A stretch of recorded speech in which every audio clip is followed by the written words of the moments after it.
Paranormal Buzz Radio is proud to present Good Luck Sleeping with your favorite spooky sisters, Rachel and Kaila. The views and opinions expressed in our podcast by us or our guests do not necessarily reflect the views of Paranormal Buzz Radio or its sponsors. Use of any material by Paranormal Buzz Radio or Good Luck Sleeping without expressed written consent is strictly prohibited. For information on everything Paranormal Buzz Radio has to offer, visit their website at paranormalbuzzradio.com, like them on Facebook, and follow them on Twitter and Instagram. Due to the nature of the content we discuss, listener discretion is advised and not recommended for those under 18.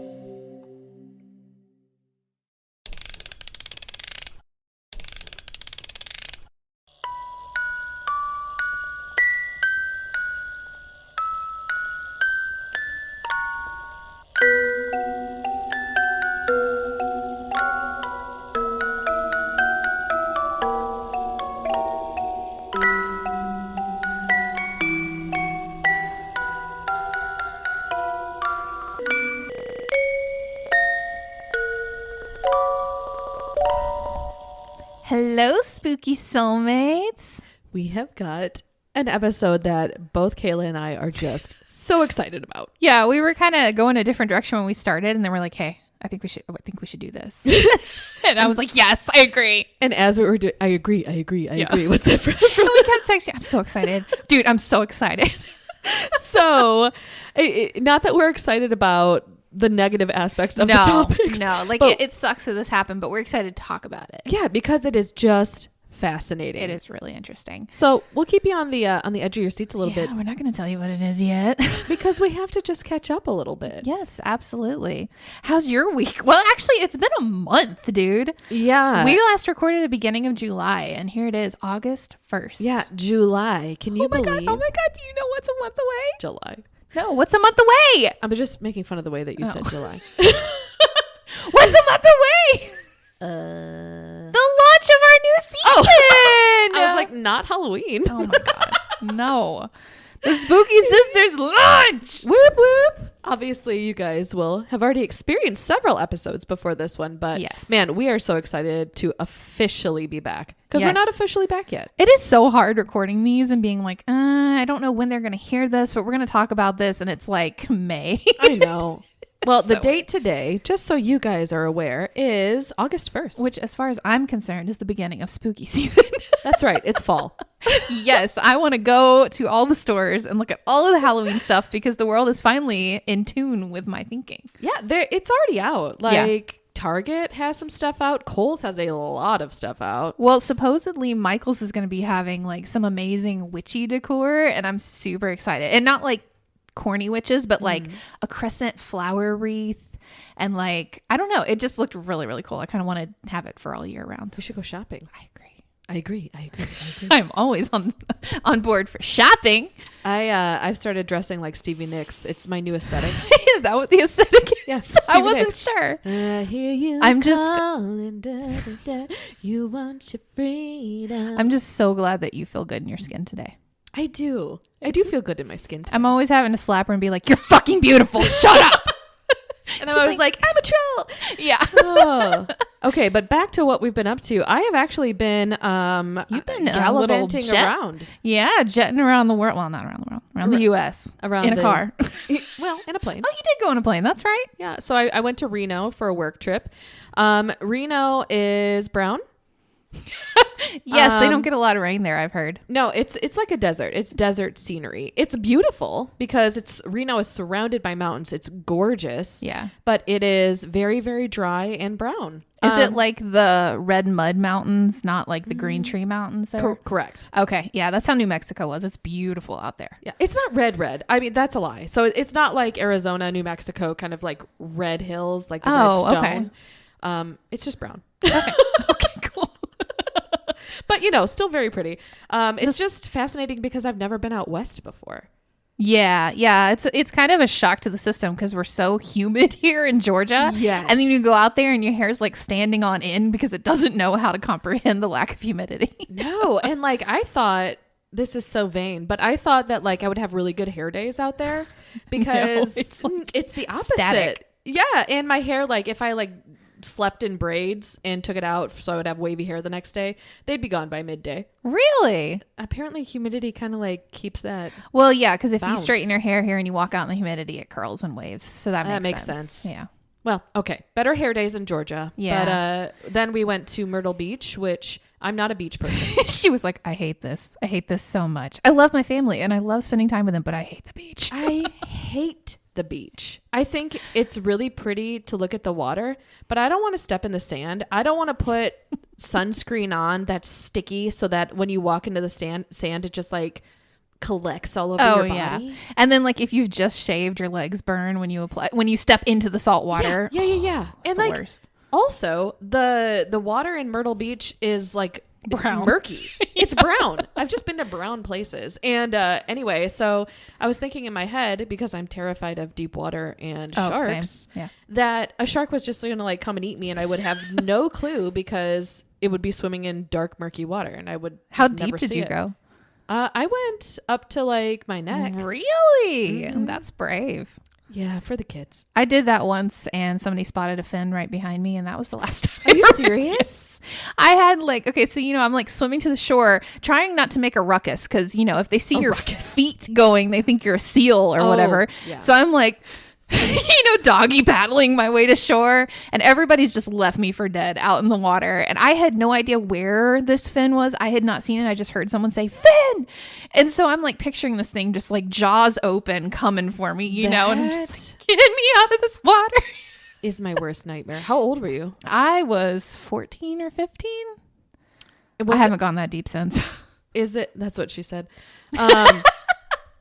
Is it could it have been a dolphin or did they say for sure? It was a straight fin. Dolphins are curved, but this was like shark fin for sure. At what beach? Myrtle Beach. Really glad you didn't tell me that before I went. Thank you. You're welcome. What have you been up to? Hibernating. You're in hermit mode. I am. Well, I don't know if anybody knows this, but I have bipolar disorder. So I've been going through it recently. And one of the moods of bipolar is depression. So I've been having that a lot. I've been having a lot of paranormal activity occurring as well. So that's kind of made me not want to go anywhere. So I'm living my best life at home. I work from home. So that's what I do. Take care of my kids, work from home. You need to get out of the house. Do I seem a little crazy? I feel like I seem a little crazy. We just need to get you out of these walls, I think. Yeah. So anyway, it's hard. I feel like I'm in that phase. Like, I don't know for anybody who's had depression before, but you just feel like you can't relate to people. Like you can't do small talk. Yeah. And so it's just exhausting to have to go around and pretend that you're cool and like everything's good and that small talking is okay. Like this is fine for me because I love podcasting, but and me and you, you're like one of my comfort people, so that's fine. But it's been a rough stretch. I'm trying to stay on top of it. I'm doing everything I'm supposed to be doing, but it hasn't been easy. So I'm just gonna be honest with you guys because I know that you guys go through it too. So you're very strong. And honestly, if you hadn't told me, like if you hadn't been open about that, I would have never known. Yeah. I mean, it's not something that I just be like, I'm depressed today. But I do want to say if you are also depressed, because I know these times are weird and funky and we're all kind of in moods and stuff. Yeah. We're all in it together. We'll get through it together. And if you need us, you can find us in the Facebook group, The Good Luck Sleeping Podcast. We are there to support you guys. So. That's right. It is a awesome, perfect little family. I don't know, growing daily. It is growing so much, you guys. I keep looking at the stats and I don't want to focus on stats. I don't want us to be focused on stats, but it is so exciting to see all of you guys. Like we haven't even put out new content yet and you guys are just binging it. And then you come into the Facebook group and tell us that you're so excited we're coming back. And that just gives us such a boost. I mean, we wanted to do this anyway, but to see you guys as excited about it as we are, it's just, yeah. Excitement is contagious. Yes. And so when we feel that support, it just like gives us the motivation to just carry on and, Absolutely. Plus, I mean, we get to talk about our favorite things and be with people that we love and have things in common with. And that's a rare thing. We're very lucky. Yeah. And it's hard. Like, how do you go up to people that you just met and be like, hey, do you believe in ghosts? But in our group, you can do that. That's so right. I highly suggest, if you haven't already, go over to the Good Luck Sleeping Podcast Facebook group. Join us over there. That's kind of like our little spooky family where we all chit chat and we post like evidence from our episodes and stuff like that. And I love like the spirit that you guys have. Like the second you join that group, you come in there and you're like, hey, spooky fam. You know, I love it. It's so great. It's like the TikTok when they like bust through the door and they're like, ding dong. Yes. Oh, and we might have some new TikTok content coming. Speaking of that, so if you haven't gone to our TikTok, it's Good Luck Sleeping Podcast as well. So join us over there. And then finally, Instagram, Good Luck Sleeping Podcast. We're putting new content on there as well. And where can they listen to us? Okay, so here's the thing. We don't really have like a specific website anymore because we are being hosted by the Paranormal Buzz Radio Network. They were so kind as to host us. So you can literally just Google the Good Luck Sleeping Podcast or search for us on any platform that you listen to. They Apple Podcasts, Spotify, Yes. Everybody. Yes, we're on all of those platforms. Our old feed for some reason was showing up on Spotify. So I got them to delete that so you can find our new content because it wasn't showing our new stuff on there. So now that's all updated. So Apple, Spotify, wherever you listen. And then officially the show is on Spreaker if you listen on Spreaker. But yeah, you can just find us by searching on your preferred platform. And finally, if you have any listener stories, meaning like any paranormal things that have happened to you, any true crime, like, well, I hope not. Hopefully not. But, you know, anything along that nature of the topics that we cover, please write it out, send it in to us at goodlucksleepingpodcast@gmail.com, and it could be featured on a listener stories episode. Yes. And we also have a listener suggestion in our Facebook group. So you can go in there and tell us what you want us to talk about. And if we also find it interesting, you may hear it in an episode. We'll add it to the list. That was a lot to go over. It really was. It's been a minute, though. It has been a minute. Yeah. Okay. All right. So do you guys want to know what we're talking about? Have you guys heard about the people that go missing in the national parks? Yes. This is specifically, some of the things I'm going to talk about are in other forests, but mostly the national park system here in America. So I'm going to be covering the missing people, and Kaila is going to be covering the staircases that are just randomly in the woods for no apparent reason. I can't wait to learn more about that. Oh I my did God, zero research on that. So, okay. Yeah, but I think ours are going to be magical and tie in without us even knowing. So I'm really, really excited. I'm happy to start. Go for it. And here I go. Okay, so I did my research. I'm so excited. I'm like so excited to like share this information because I think people need to be more aware, honestly. But aware of the woods, aware of traveling to national parks, honestly. Yeah. And so you know how, and I think I've mentioned this before, there are people who are defined by certain aspects of their life. Like people who CrossFit are just, that is part of their identity. Yeah. Part of my identity is Glacier National Park in Montana. You really connected and healed there. So it makes sense. And it was just, that is my nature aesthetic. If I could move there. Say that word again. Aesthetic. Did you just fart? No, that was my throat. But it was just like guffawing at the way that you said aesthetic. That's how you pronounce aesthetic. That is how you pronounce it. That is how you pronounce it. Aesthetic. Aesthetic. And you make fun of me for July? Oh my God. That is how you pronounce aesthetic. Yes, it is. Yes, it is. The th is silent. No, it is not. All right, we Googled this. I cannot believe you say aesthetic. Aesthetic. Aesthetic. I'm gonna fight you. How do you pronounce? Okay, here we go. Make sure the volume's up. Aesthetic. Aesthetic. Oh, yeah, that's exactly what I said. No. Aesthetic. That is what I said. Aesthetic. That is what I said. I will never. It sounds like you have a lisp. But that is not how that you there's anything wrong pronounce with lisp, but unintentionally. That's literally how you say it. No. Okay, Kaila is refusing to listen to logic, and even Mr. Google told us how to pronounce it. Aesthetic. Aesthetic. Okay, You gotta just move on. I can't hear it again. I'll never stop laughing. Anyway, Glacier National Park is my nature aesthetic. So there are some tie-ins to Glacier. I think just a small one. But it's just crazy that I was somewhere where this could have happened and probably has happened many more times than what I found in my research. So right. Sorry. I can't stop. Anyway, I am going to do my research a little differently because there's a lot of information to throw at you, but throughout my information, I am going to sprinkle in stories of people who have gotten lost, their names, and kind of what happened surrounding their disappearance. Okay. So I'm going to give you a little information, then I'm going to put some names in. And the names I got from, let's see, it's an article called People Who Have Disappeared in U.S. National Parks. No. Mm-hmm. Yep, very straightforward. Judith, no. By Mel Judson. So anyway, That's where I've got my information from. All right. Why are thousands of people disappearing from national parks? This is from an article from the website The Ghost Diaries. And I actually did my research. Remember way back in the day when we did the Clinton episode and we had to use DuckDuckGo.com? Yes. So that's where I got all my information. I just didn't want to be censored. Yeah, by Google. I wanted to have totally get that. free reign of what I was finding out. So anyway, okay. Every year, thousands of people go missing. Many of these cases are solved, or at least the cause can be reasonably ascertained. Strangers kidnapped kids for ransom, or worse, estranged parents kidnapped their own children from former spouses, and crimes.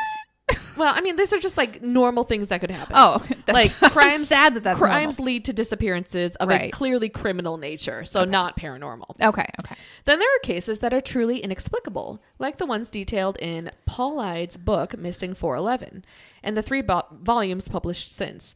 These cases differ in strange ways from other missing person cases.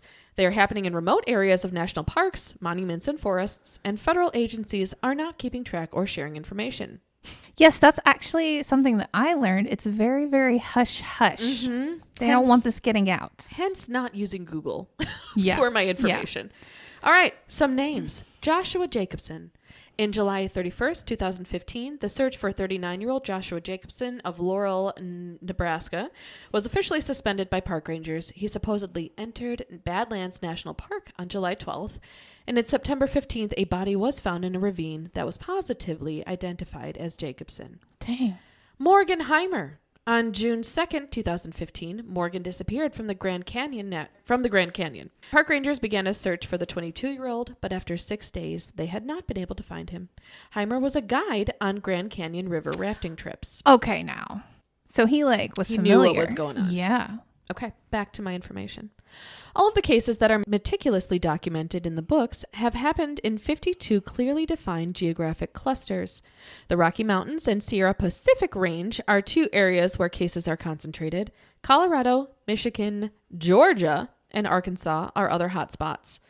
Other countries are also involved, with many cases documented in Canada and Europe. High-altitude locations, berry patches, swamps, and boulder-strewn landscapes are typical locations where people are going missing.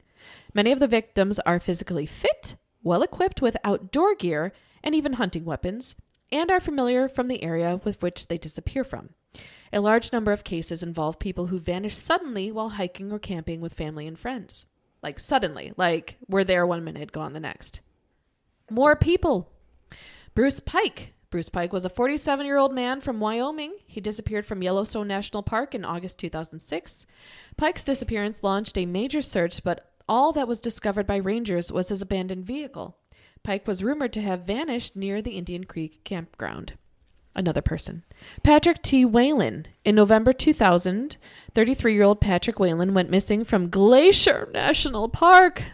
Not my nature aesthetic.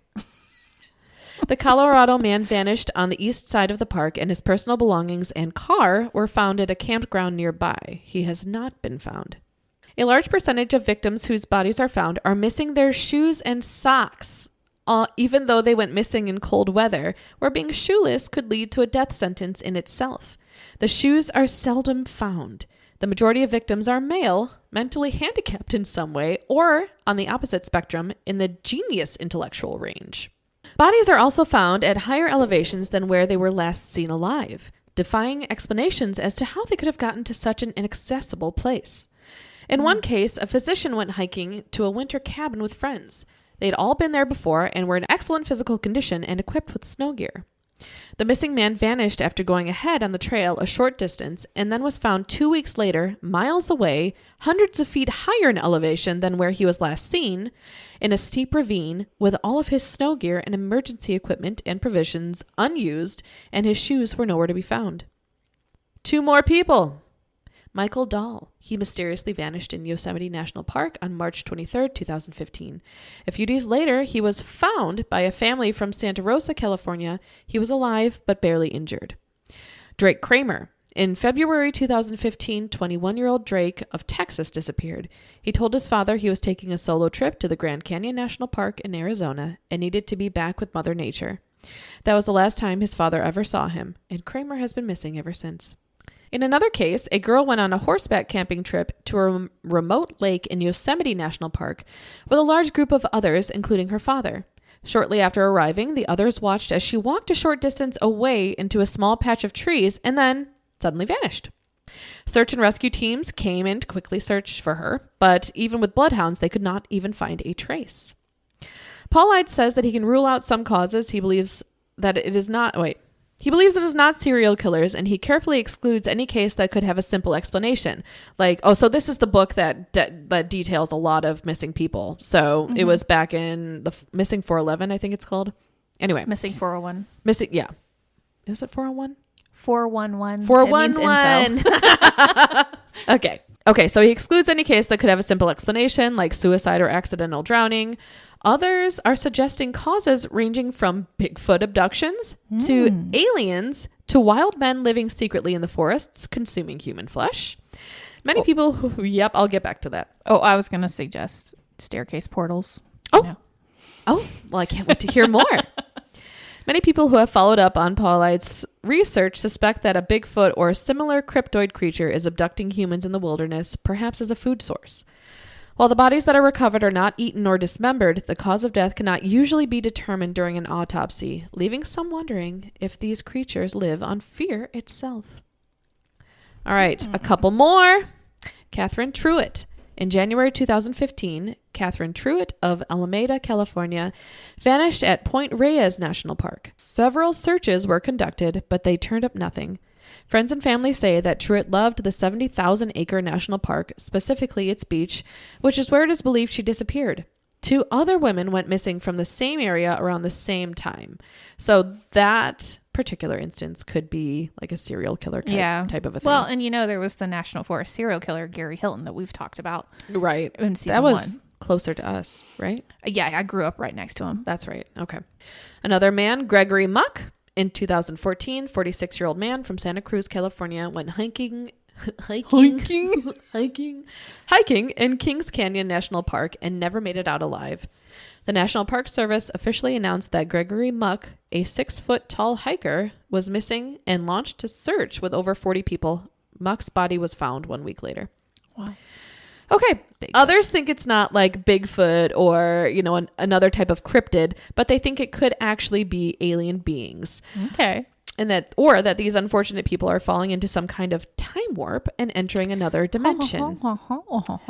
When the bodies of some of the disappeared are finally located, an astonishing number turn up in areas that have already been intensely searched weeks before. Yeah.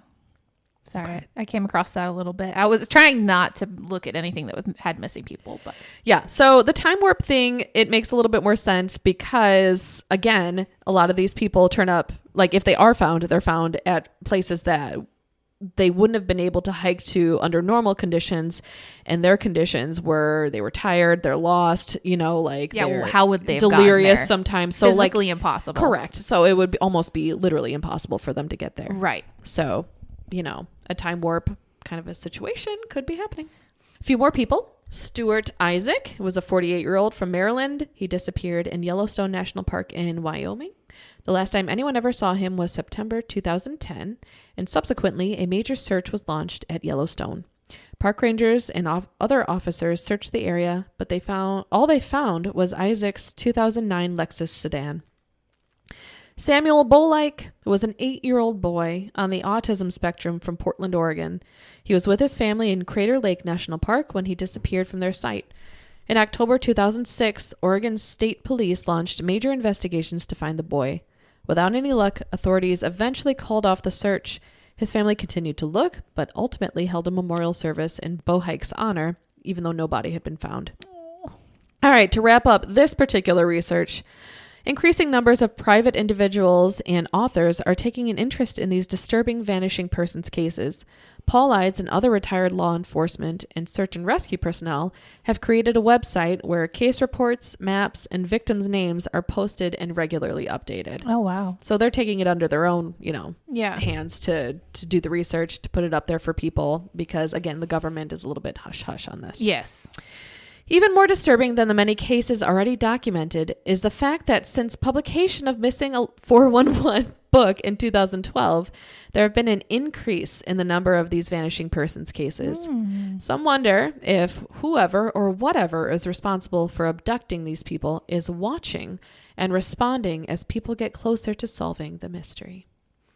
All right, I have a few more people that I'm going to talk about, but I'm going to get to them a little bit later. I think I'm going to jump to the fact that Stephen Young is an author and he has a book called Something in the Woods is Taking People. So basically, very straightforward. Yes, but it's very ominous because this is basically like a take on Stranger Things. Right. Okay, so this is kind of delving a little bit more into like the whole... cryptids. And other dimension kind of a thing. Okay. Because in Stranger Things, Will gets like pulled into the other dimension. Yeah. So the theories... Upside down. Yeah, the theories kind of outlined in this book are teleportation, black ops abductions, cloaked predators, monsters, and evolved flying cryptids. So like Mothman? Exactly. Okay. Almost. Okay, so this comes from Reddit user Alan Lowy. I read a little bit of his other theories, and he's a very smart person. Like, it sounds very outlandish, but the way that he backs his theories up is pretty legit. So he said that he thinks that whatever's taking people have evolved from griffin flies, which are giant dragonflies that ruled the skies millions of years ago. Unfortunately, the reason for human disappearances is linked to the cattle mutilation phenomenon. I believe that this particular subspecies detects incoming storms and takes a mammal as an insurance policy to its lair. If the storm isn't as bad or as long as it's anticipated, then it will return the mammal to its general location, although often deceased. So that's like the whole... Oh, that's how they disappear, and even though they search the area, it appears later. Right. Okay. Yeah, or the cattle mutilation kind of a thing. It could be, and this is another big Reddit thing. I don't have any research on it, but the Fae? Okay, yeah. So we were actually talking about, and we're probably going to do this as maybe like a part 2 of Haunted Forest or whatever, but talking about different cryptids that live in the national parks, and the Fae came up a lot.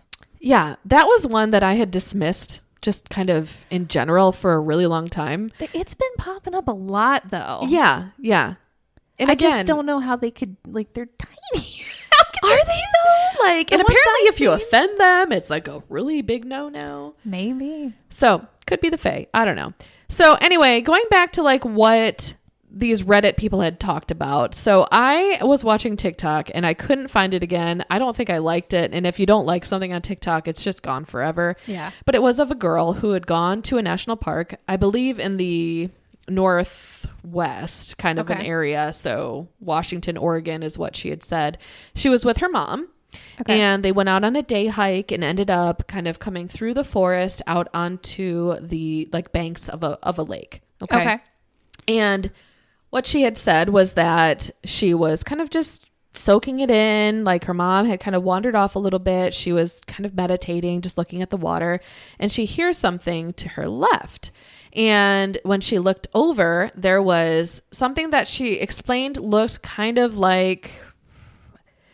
skinwalker-esque, but bug-like also. But she said that it kind of disjointedly came out of the woods, had come down to where the banks of the water were, and just was kind of like chilling and hanging. And then it noticed her and made like a shriek noise and kind of scampered off back into the woods. But it was like on two legs, bipedal, skinny, kind of creepy, jointed, very, very pale, looked like it hadn't been seeing the sun much.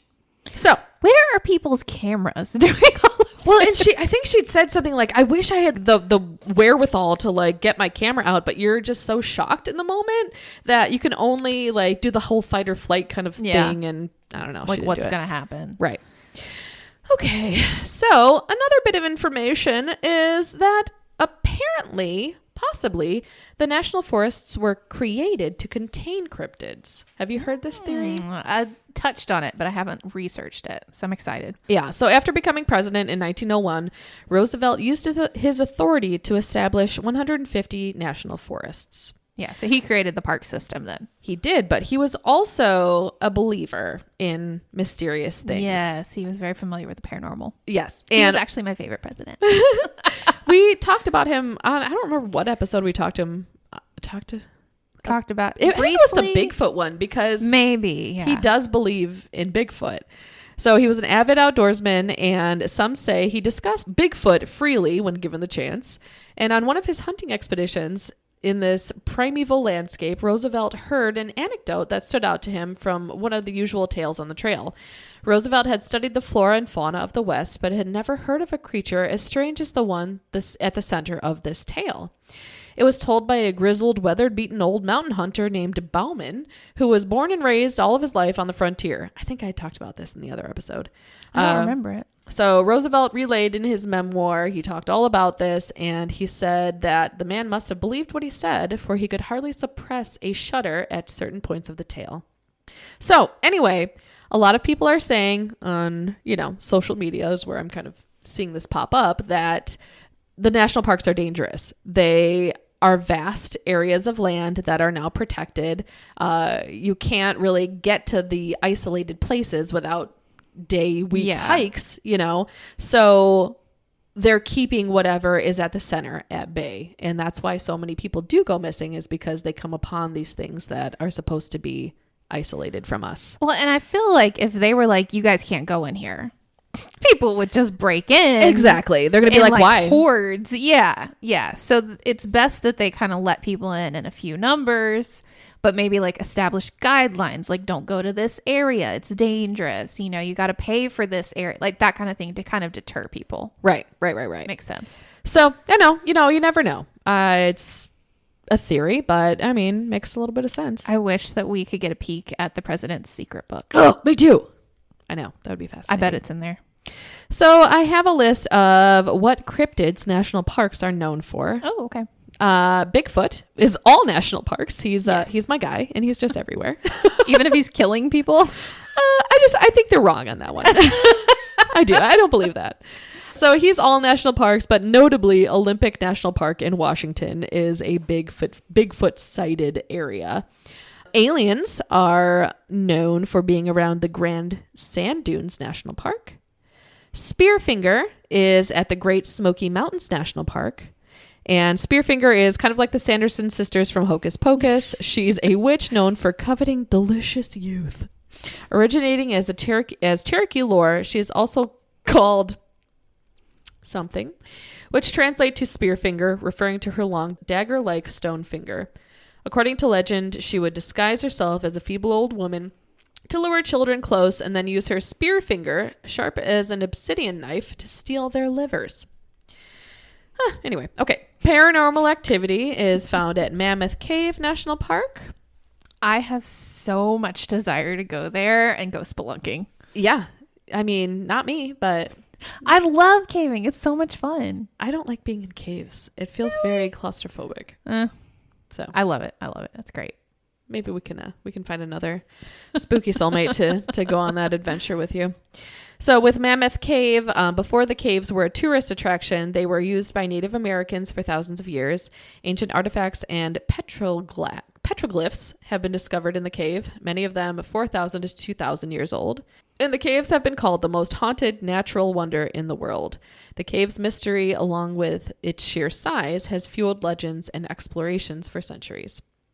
Okay, and two more. Banshees are at the Badlands National Park. And Kayla's favorite, the chupacabra, who she adamantly believes in, is in Puerto Rico's El Yunque National Forest. Hey, a guy on TikTok caught one. So did he? Yeah. Why didn't you share that video? I feel like I did. I'll have to look. Well, it was crazy. Did you see it? Yes. Are you sure it was just standing in the cage? How big was it? It looked just like the Chupacabra pictures. All right. Well, I'll hunt for it because that's a little. I think I liked it, so I can send it to you. Okay, cool. Okay.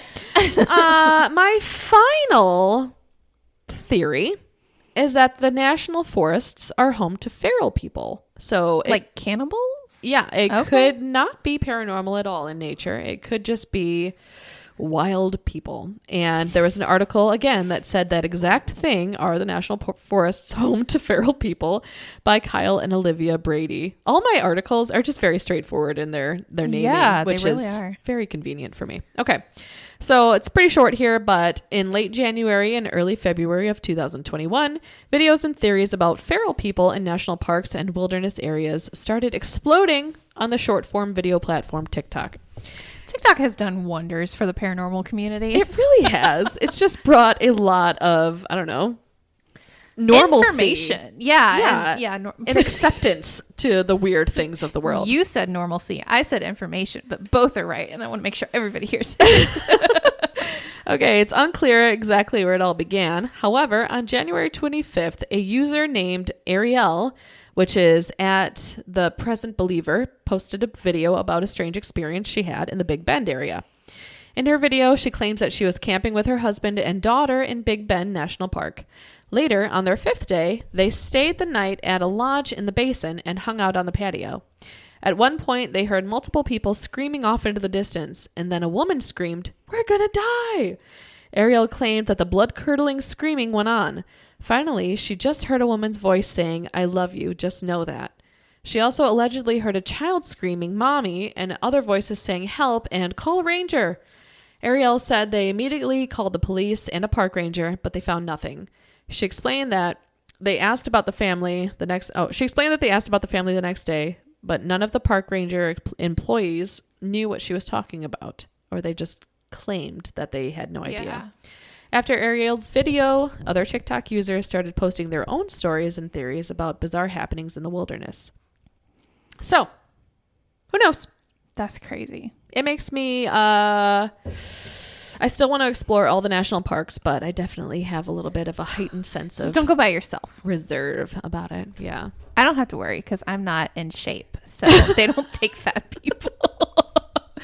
Okay, well, allow me to offer another perspective or kind of dive into one that you mentioned. Okay. I'm going to start with, do you remember the monoliths that just appeared last year? No. You don't remember that? Okay. So last year was a whirlwind of craziness anyway. It sounds familiar, but I have a really bad memory. Yeah. So it's like everything was going wrong in 2020. So why wouldn't aliens be a thing, right? So in Utah, Romania, New Mexico, and California, a series of monoliths appeared. Now, monoliths are like, well, you know what a like the No, I don't. The Washington okay, the Washington Monument, the big stick thing that's pointing at the top. Yeah, okay, yeah. So that's a monolith. These appeared out of nowhere starting on November 18th, 2020. So it was about 10 to 12 feet tall, and it was deeply embedded in the rock of the canyon floor. So this was in Utah in one of like, I don't know if it was like a state park, but it was somewhere around there. And it looked a lot like, for those of you who have seen Stanley Kubrick's 2001 A Space Odyssey, they have monoliths in those, and it kind of resembled one of those, but that was known for aliens. So everybody's immediately like, aliens. So it was discovered actually by helicopter and could only be reached by helicopter easily because of how it was located. I guess people started to try and reach it on foot or by vehicle, so they decided to take it down because they didn't want anybody to die trying to get to it. So it was moved on November 27th. The day it was moved, a new one pops up in Romania. All the way across the world. Oh. Okay. How do they know that it had just appeared then? Because people were tracking it. Oh, okay. Like the day that they took it down, news came out that one had appeared in Romania. It couldn't have just been there all along and they didn't know? I don't think so. I don't remember where it was located. Okay. One was located in a parking lot, so it was like very obvious. Okay. The one in Romania was different from the first one because it had like looping patterns around it instead of a smooth surface. So 4 days after it arrived, it disappeared and nobody knows what happened to it. They have no footage. It was gone.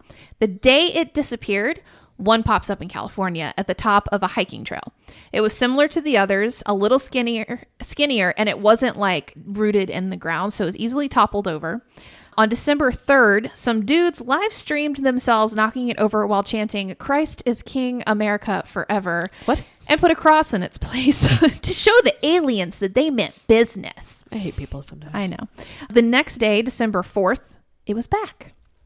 Now, this one was claimed by a Travis Kennedy, who was a metal worker in California. He had seen the 2001 Space Odyssey movie and he wanted to get in on the action. He thought that this was like a cool distraction for everybody, that we were going through hell in 2020. So he was kind of hoping to add to the monolith mystery and that it would bring some unity to our very divided country at that time. On December 7th, so 3 days after that one reappeared and he claimed it, a fourth one appears in New Mexico in a parking lot of an REI, which I think is like a... Oh, that's like an outdoor kind of a store. Yeah. So it just appears in the parking lot. What do they look like? Again, like, do you have a picture? I want to see them. Yeah, hang on. And I'll put a picture in the group. There. Oh, okay. Let me hold on. What the fuck? Are they like... They're not big. They're 10 to 12 feet tall. Yeah. Okay. So like double your height. Excuse me. That's true, actually. It's true. I was like so offended at first and I was like, no, that's spot on. Yeah. It's weird to me that they're not, well, one was in a parking lot, so it could have had cameras on it. Yeah. You know, like security cameras from a store or something. It just appeared. Nobody knew how it appeared. Now, I believe it was toppled down as well a couple days later. Uh-huh. The Utah and California monoliths were claimed by somebody called the most famous artist. But we know Travis Kennedy actually did the one in California and he provided proof after this other guy tried to claim the two. So that just kind of makes you think he didn't do either of them because he was trying to claim one that somebody else did as well. And he wasn't claiming all of them. But there are weird like art, I don't know, like what are they called? Installations. Yeah, like that just kind of pop up all over. Yeah. The thing is, nobody really knows where they came from exactly. Okay. Sure. They're more credited to humans at this point.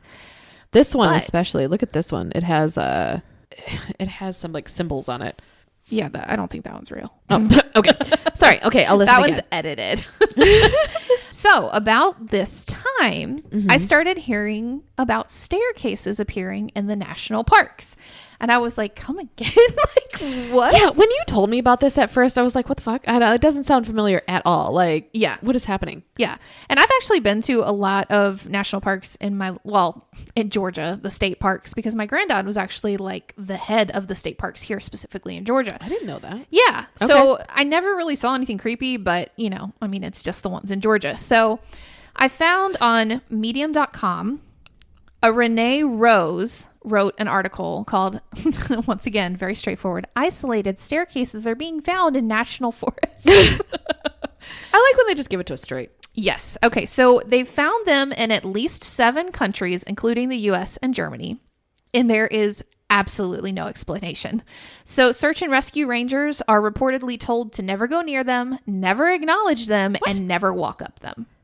Yeah. If you come into the Forest Service, that's one of the things they go over. If you're a park ranger, please message us. Yes. I got way too excited about that. Please do.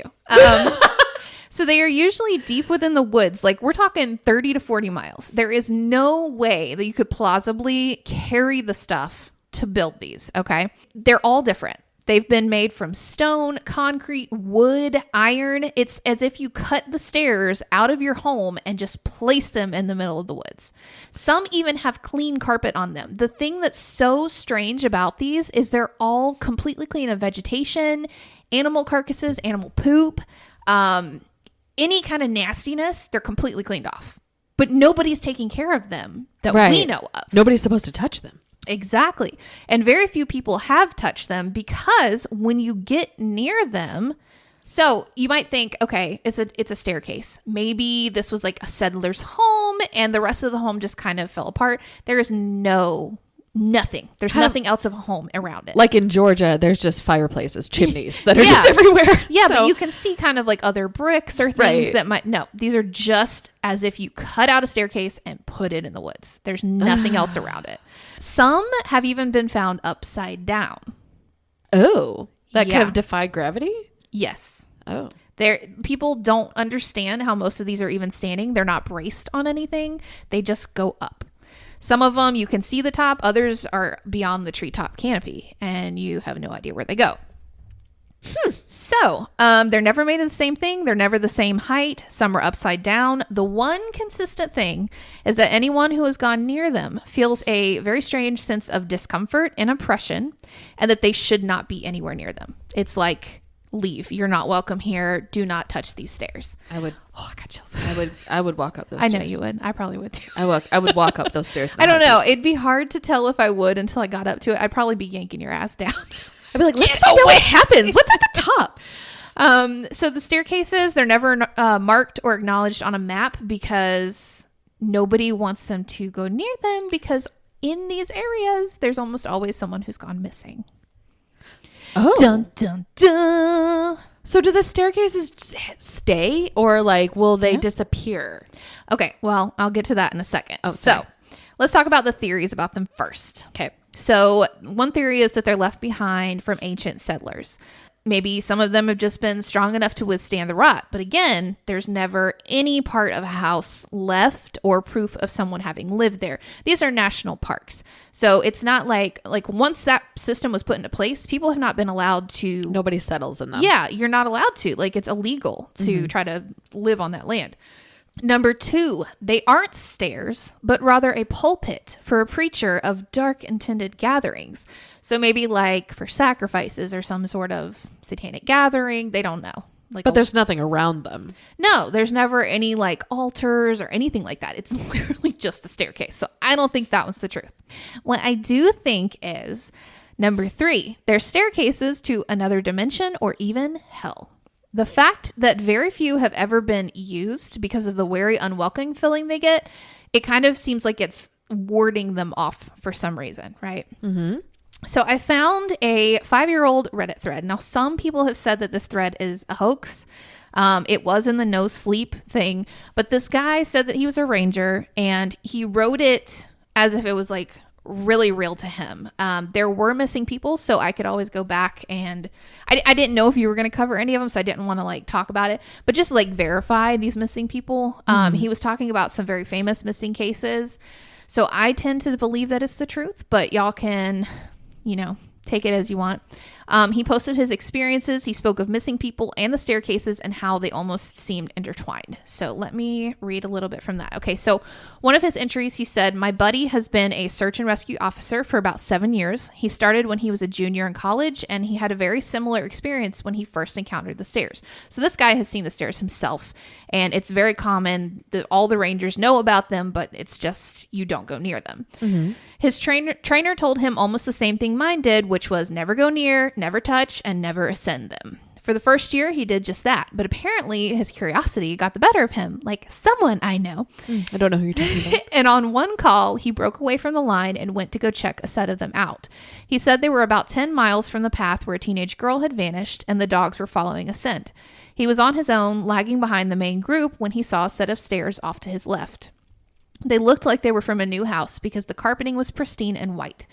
He said that as he got closer, he didn't feel any different or hear any weird noises. He was expecting something to happen, like bleeding from his ears or him collapsing, but he got right up next to them and didn't feel a thing. The only thing he said that was odd was that there was absolutely no debris on the steps. No dirt, leaves, nothing. And there didn't appear to be any signs of animal or insect activity in the immediate area, which he found strange. It was less like things were avoiding them and more like they just happened to be in a relatively barren part of the forest. He touched the stairs and didn't feel anything except for that like sort of sticky feeling you get from new carpet. Making sure his radio was on, he slowly climbed the stairs. He said it was terrifying because the way they'd been stigmatized, he wasn't really sure what was going to happen to him. He joked that half of him expected to be teleported to some other dimension and the other half was watching for a UFO to come swooping down. But he got to the top of with little event and he stood there looking around. But he said the longer he stood on the top, the more he felt like he was doing something very wrong. Okay, so he described it as the feeling you'd get if you were in a part of a government building you'd have no business being in. As if someone was going to come and arrest you or shoot you in the back of the head at any second. He tried to brush it off, but the feeling got stronger and stronger, and that's when he realized that he couldn't hear anything anymore. The sounds of the forest were gone. He couldn't hear his own breathing. It was like some kind of weird, awful tinnitus. Well, you know what I'm trying to say. Aesthetic. But more oppressive. He climbed back down and rejoined the search and didn't mention what he'd done. Mm-hmm. But he said the weirdest part came after. His trainer was waiting back at the welcome center after the search had ended for the day. Remember, they were searching for a missing person. Mm-hmm. And he cornered my buddy before he could leave. He said his trainer had this look of intense anger, and he asked what was wrong. And he said, "You went up them, didn't you?" Mm-hmm. And my buddy said it wasn't phrased as like a question. Like he asked the trainer how he knew, and the trainer just shook his head because we didn't find her. The dogs lost her scent. My buddy asked what that had to do with anything. The trainer asked how long he'd been on the stairs, and my buddy said no more than a minute. The trainer gave him this really awful, almost dead-eyed look and told him that if he ever went up another set of stairs again, he'd be fired immediately. The trainer walked away, and I guess he's never answered any of the questions my buddy has asked about it since. So, could be connected. If somebody's walked up those stairs, they go missing. I don't understand the tie-in between him walking up the stairs. I don't know and either. The other girl. I could never find anything else about it. On another post of his, he said that there had been a lot of feedback about the stairs, so he wanted to touch on that briefly, that they come in a variety of shapes, sizes, styles, and conditions. Some are pretty dilapidated, just ruins, but others are brand new. He saw one that looked like they came from a lighthouse. They were metal, spiral, and almost old-fashioned. The stairs don't go up infinitely or farther than he can see, but some sets are taller than others. Like he said before, just imagine the stairs in your house as if someone cut and pasted them in the middle of nowhere. He didn't have any pictures because it never really occurred to him to try again after the first time, and he didn't feel like risking his job over it. But if he did come across them again, he would try. Did you come across any pictures of these staircases? Yes. Okay. And I'm going to put them in the group, the Facebook group, so that you guys can see them. Okay. Someone asked, I have questions. These stairs, do they move? Are they there 1 minute, gone the next? Do other people always see them? Or are they only visible to maybe targets, to people they want to ascend?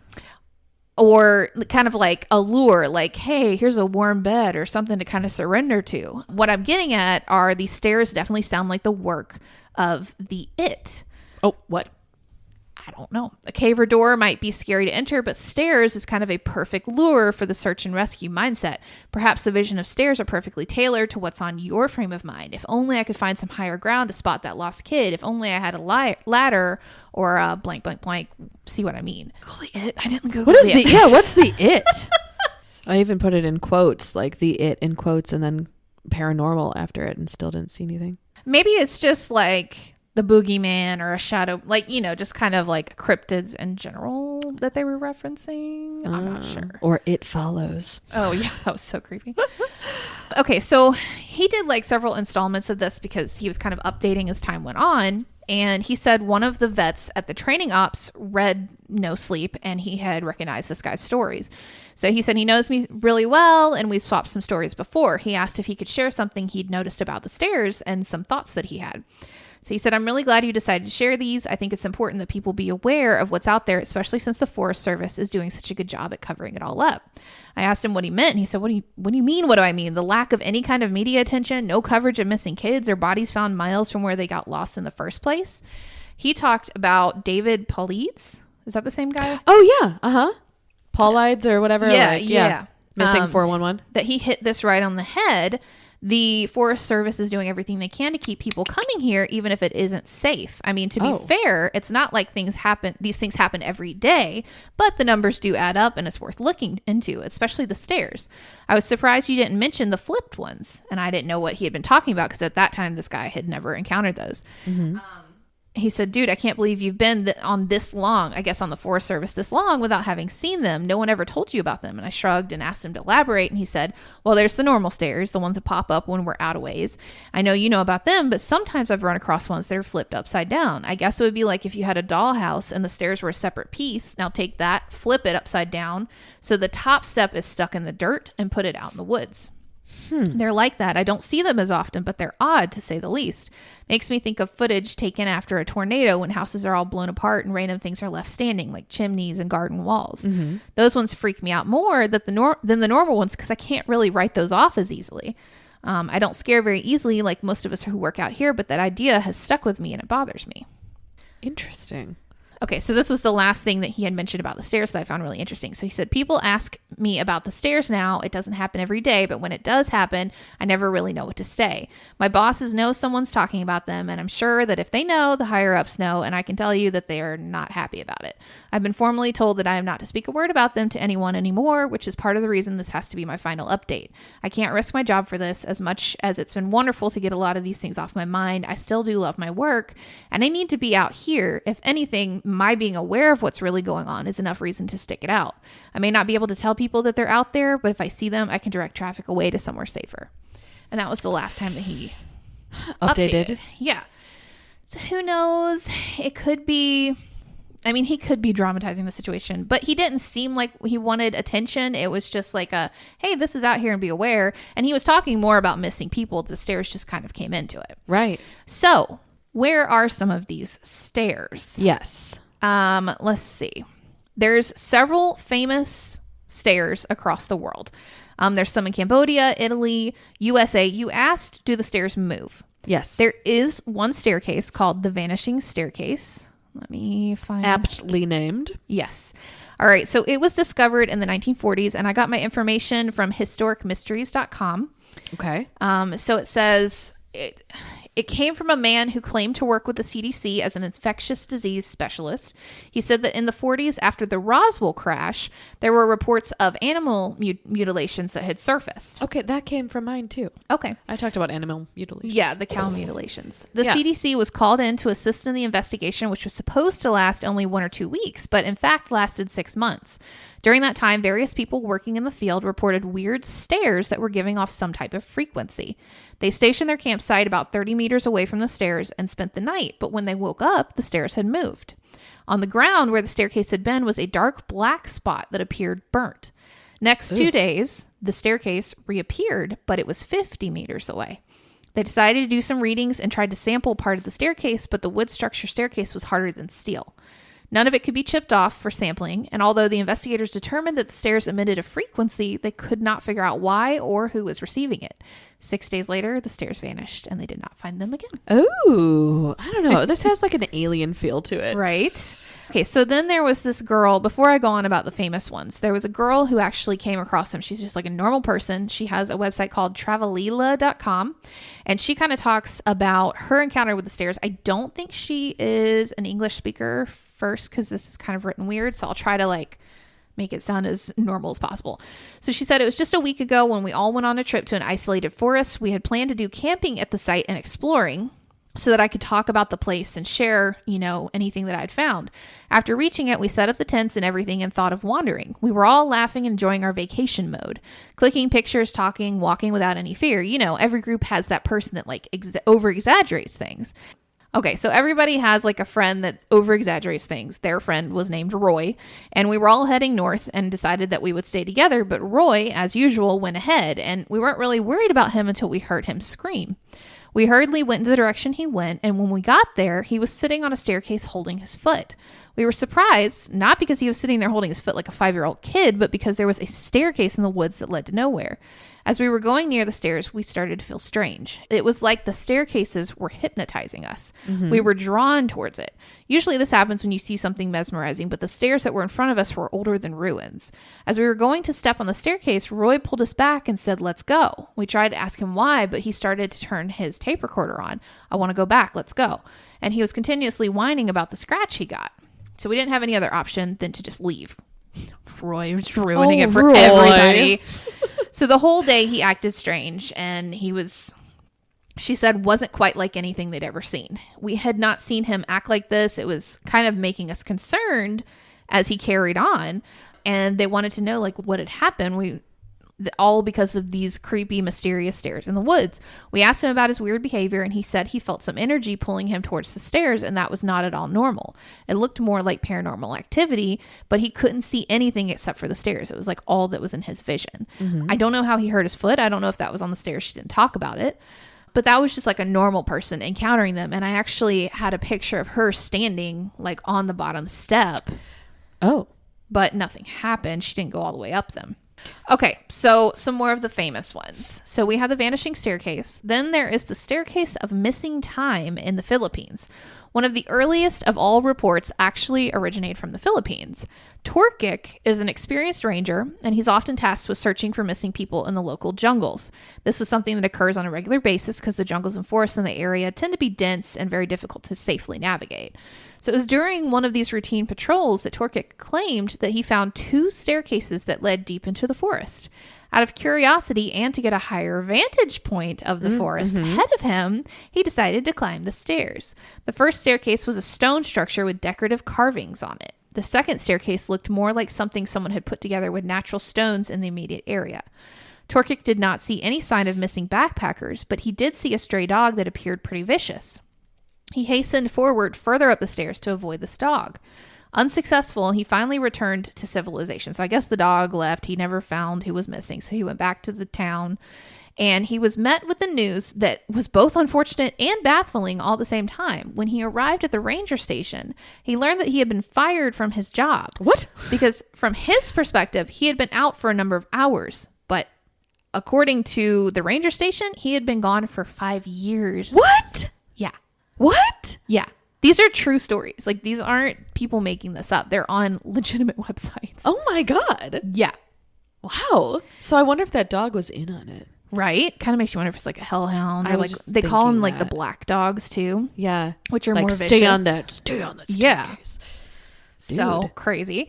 So I then thought you there's were going to say like 3 days or something, but 5 years. 5 years. That's crazy. He had lost his job.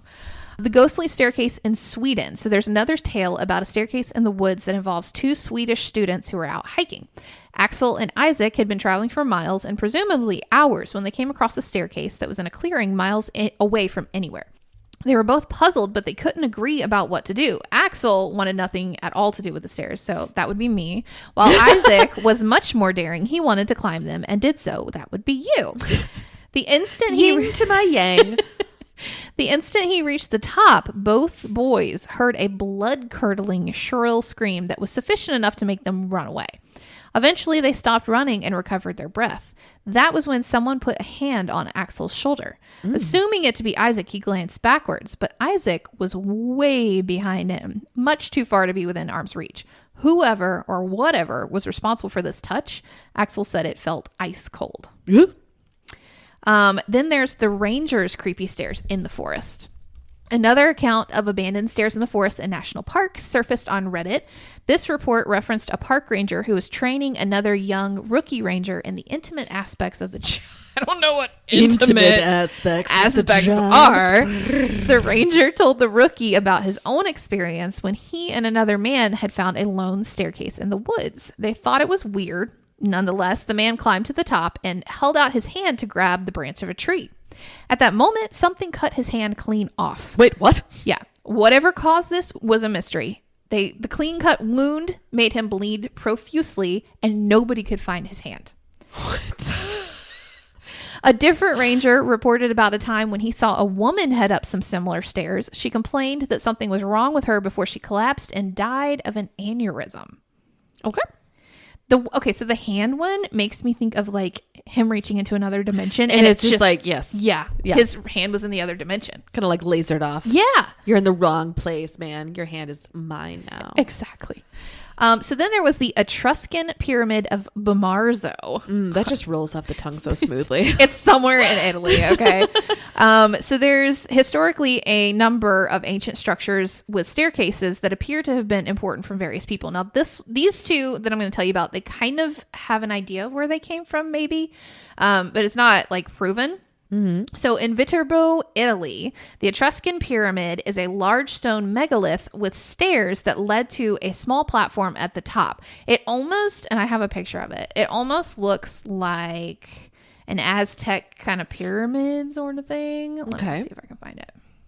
Okay, like those aren't like pristine. Like those are not. No, this looks like it was probably left behind by civilization. Right. But again, they're in the middle of nowhere, so it's kind of weird. Scholars believe that the structure dates back to the 7th century or before. No one knows what really took place on these steps. However, Etruscans did perform sky-based divinations and sacrifices of animals and people. So they're kind of wondering, was this like a divination tower or an altar? Mm-hmm. And then the last one is Madame Shari's stairs. Oh. In Chesterfield, New Hampshire, a set of stairs in the woods has earned a legendary reputation. And I'm going to show you these. With that name, I definitely didn't think you were going to say like New Hampshire. I know. You think like England or something. Okay. Again, not pristine. Right? No, it's not pristine. Well, and they said like some of them are dilapidated. Some of them are okay. Yeah. In my head, I'm excited to see the pictures of just like the straight up clean stairs. Let me see. Yeah, I think it's okay. Let's talk about Madame Shari. So Madame Shari, she was a Parisian music hall singer from the 1920s, and she built her castle in the woods of Chesterfield to serve as a summer retreat. Although it did not boast the dimensions of a true castle, it was like a rustic French chateau with a stunning stone staircase, complete with Roman arches, like I just showed you, that led to the second floor. Right. She held lavish parties, and rumors have it that scandalous things went on there. Yours is so saucy. She may have even supplemented her income by operating as a real madame in business with many beautiful ladies. Y'all know what I'm talking about. So, however, when she fell into poverty, she abandoned her chateau because she couldn't pay for it anymore, I guess. She should have opened up an OnlyFans. Right.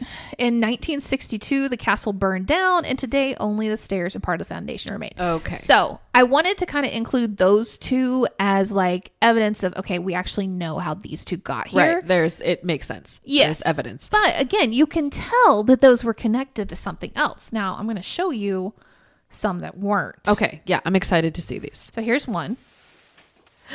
They're heavy concrete steps. Defying gravity. Yeah. Fascinating. Okay.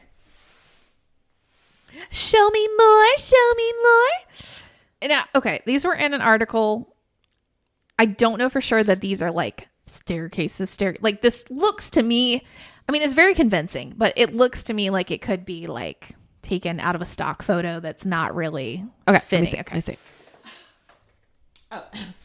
But again, pristine. Okay. Yes, if you wanted pristine. Yeah. But those ones are like, it looks like the hill supports them. Right. Okay. Right. More. Okay. Okay. And let me see. You guys are just going to hear a lot of like, this one was really weird leaning to get her phone. Oh, that one looks like it could be found in like a cemetery or something. Yeah. But there's like no purpose for it and nothing else around it. I'm just like going through your pictures right now. That's fine. No, I mean like your staircase pictures. Okay. I think that was it, right? Yeah. Okay. So nobody knows how most of these have gotten there. They are a real thing. So even if you think that Reddit made that, like that thread was fake, like there's actual proof of these things being out there. So. Right. And the ranger was gone for 5 years when he thought it was just a few minutes. Yes. So, yeah. Okay. So I have a couple more things I want to talk about really, really fast. Okay. I know this is a longer episode, but I'm sure you guys are going to love that. So, there were a couple of like National Forest spooky tales and kind of like who haunts them. So there's the Gettysburg National Military Park in Pennsylvania. It was one of the most bloody and haunted battlegrounds of the Civil War. Yes. So it's not really surprising that people would see ghosts here. Sometimes you don't just see them, you actually cross the bridge between life and death and you can speak to them, supposedly. Okay. One Civil War reenactor swears that he saw a man dressed in Civil War attire looking bloody and tired who was not part of the show. The man handed the actor a box of cartridges, bullets, aesthetic, and then disappeared. And it sounds almost too hard to believe, except that the bullets stayed. Oh. So, and this is the craziest part, they were genuine Civil War cartridges. Oh, I love it so much. Okay, so then you brought up Olympia or Olympic National Park in Washington. Mm-hmm. Bigfoot area. Yes. So it has its fair share of mystery. Most of it is relating to strange sounds people claim to hear. People describe it as a deep rumbling noise, as if the earth itself were opening up. The sounds happen for no particular reason that scientists have been able to figure out, though that has not stopped people from speculating. Aliens and Bigfoot are both popular theories. That's right. In 2018, the rumbling was heard again, only this time rangers found something that they hadn't before. Over 100 trees had been knocked over, ripped right out by their roots. No earthquakes or other weather phenomenon was reported that day, and no one has been able to explain what happened or why. The poor wildlife that claims those as their home, though. I know. Okay, then Yosemite National Park. There's the legend of Pohono. Many people remark upon the capricious cold wind, which even on the warmest days is often felt to blow in the vicinity of Bridal Veil Falls. So Pohono is like a Native American thing. I don't know what to call it. They say while the white man pauses to admire the gossamer veil of spray, the Native American hurries past, face averted, a dread fear in his heart. Pohono signifies to them evil wind, and his fear of it is often founded in the following myth. Well, okay, so this is a myth, supposedly, but it still occurs, okay? So one soft spring day, while the women of Ahwahnee were gathering grasses for basket weaving above the top of Pohono, or as we know it, Bridal Veil Falls, one of the maidens ventured near the edge of the water to pick an overhanging grass. She stepped upon a mossy rock set there to lure her by Pohono, the evil one who inhabits the mist, and in a twinkling was snatched into the falls, never to return. Her companions, horrified and fearing the same fate, hastened back to the valley to give the alarm. Instantly, a band of young braves sped to the foot of the falls, but no sign of the maiden was to be found. Her spirit, with many others, was imprisoned in the water by Pohono, there to stay till she had succeeded in luring to its doom some other victim, and then, and not until then, would it be released to wander on to the home of the great spirit in the west. So it's almost like they made her a Native siren. American. Yeah. It's like a Native American, like this is legend. Here. In Yosemite, there's also the ghost of Grouse Lake, who was first reported in 1857 by Yosemite's earliest park ranger, Galen Clark. Clark heard a distress call near the lake, which he believed to be a dog. The local indigenous people warned him not to go towards the sound, as it was the spirit of a drowned boy who lures people to the lake shore to drag them under. Lots of sirens in Yosemite. Late at night, when the fires dwindle, campers have reported phantom cries coming from beneath its waters. They begin with a gurgle and crescendo into an unmistakable wail of despair, a cry for help heard across time. And Yosemite's really haunted. There's also the ghost of Camp 6, where a man who hanged himself can be seen hanging from the rafters in the middle of the night. Although the camp has since been turned into a parking lot, believers have claimed his spirit can still be seen in the hours between 11 p.m. and 3 a.m. Then you talked about the Great Smoky Mountain National Park. There's Spearfinger with her knife-like finger made of stone. There's another spirit there that actually seems to be benevolent. He is an old settler who was killed as he was searching for his lost daughter in the woods near Norton Creek Trail. And it's claimed that his spirit still roams the trail to this day, providing light with his ghostly lantern for lost hikers who need to find their way. So he's kind of like protecting them. Okay. So while working for the National Forest Service, this is just like experience that a ranger had. One firefighter was driving to a site, and along the way, a bobcat appeared in the middle of the road, stared at him for about 10 seconds, screamed at him, and finally ran up a tree. It was odd behavior, but he kept driving. About half a mile down the road, he finds a well-boarded up cabin. Since this was federal land, the structure should not have been there at all, so he decides to head back. On the way back, he sees a Native American woman in tattered clothes right where the bobcat had been. When he asked if she needed help, she screamed at him the same scream as the bobcat and climbed unnaturally fast up a tree. So later, the local Native American man informed him that he had seen a skin changer. Skinwalker. Yep. All right, and then the last experience. One Redditor said that when they were 18, they took a road trip with some friends down to the Apalachicola. that place. National Forest near Tallahassee, Florida. If you live down there, I'm sure you know what I'm talking about. While walking around the camp, they found an old white guy living out of his van with his clothes strung up, big bags of trash, and a big golden retriever.